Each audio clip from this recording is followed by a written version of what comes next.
Peggy 18. Hi, this is Todd Howard of Bethesda Game Studios, and we're here to show you a sneak peek at our latest game, Skyrim. Each time we do a new Elder Scrolls game, we'd like to start fresh, and Skyrim is no different. Coming off of Oblivion, and then the team did Fallout 3, we had a huge list of things we knew we wanted to do technically with the current generation of hardware and PCs to bring a virtual fantasy world to life. So we've rewritten the render, we've rewritten all the gameplay, the scripting language, the faces, the foliage, and all this comes together in our new engine we call the Creation Engine. So we're interested in all the little details like this plant here, the medium details of these logs and trees, and all the way up to distant mountains. And if you've played our previous stuff, you know that mountain is not just a backdrop. You can walk all the way to the top of that mountain. And it's a huge world. Like our previous games, you can create any kind of character you want and then go do what you want. The game's primarily designed as a first-person game, but you can also play in third person.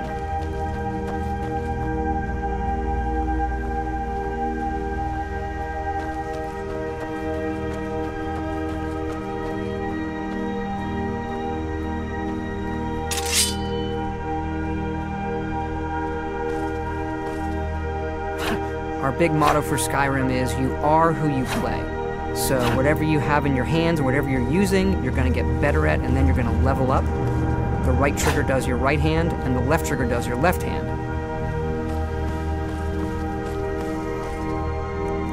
And you could put either a weapon or a spell.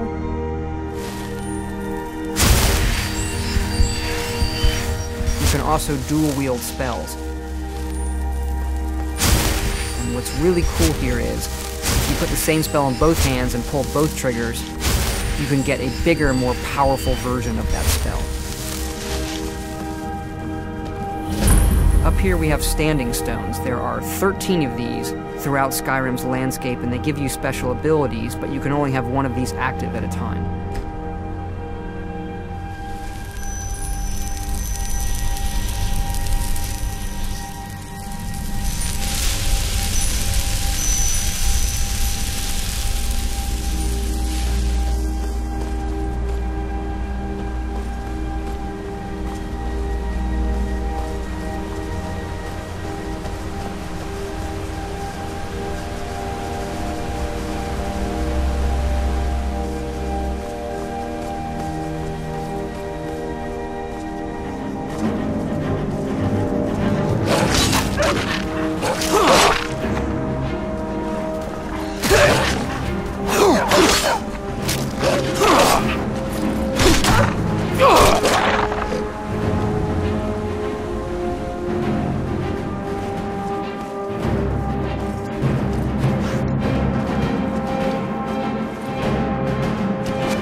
This is your character menu.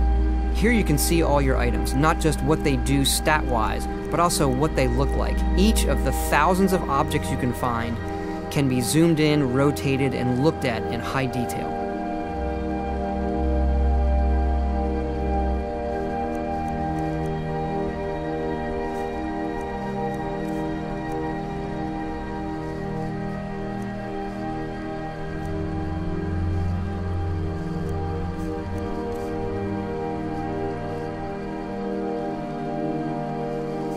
With the skills menu, you look to the heavens, and here you can see all of your skills, how they're progressing, and as your skills increase, you'll push yourself to leveling up.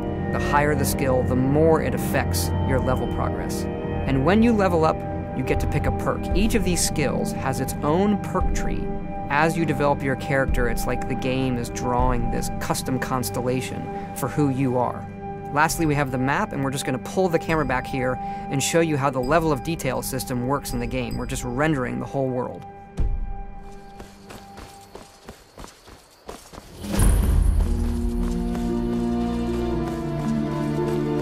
dragon! I saw a dragon! What? What is it now, Mother?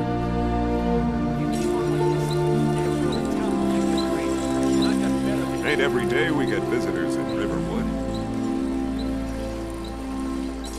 Gerda's family first settled here as woodcutters a few generations ago. She and Hod run the mill. I make a decent living sharpening axes and fixing the sawmill.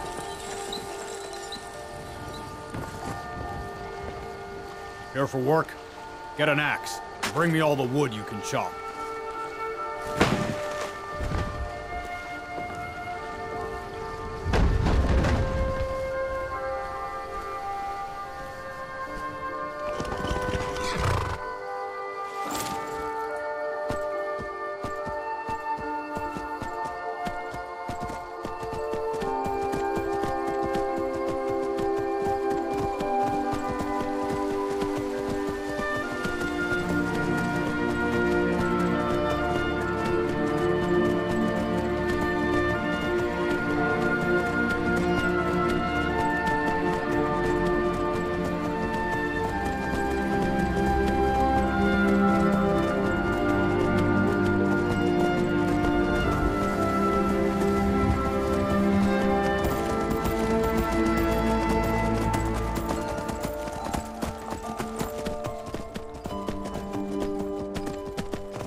This mountain here is the tallest mountain in Skyrim. It's called the Throat of the World.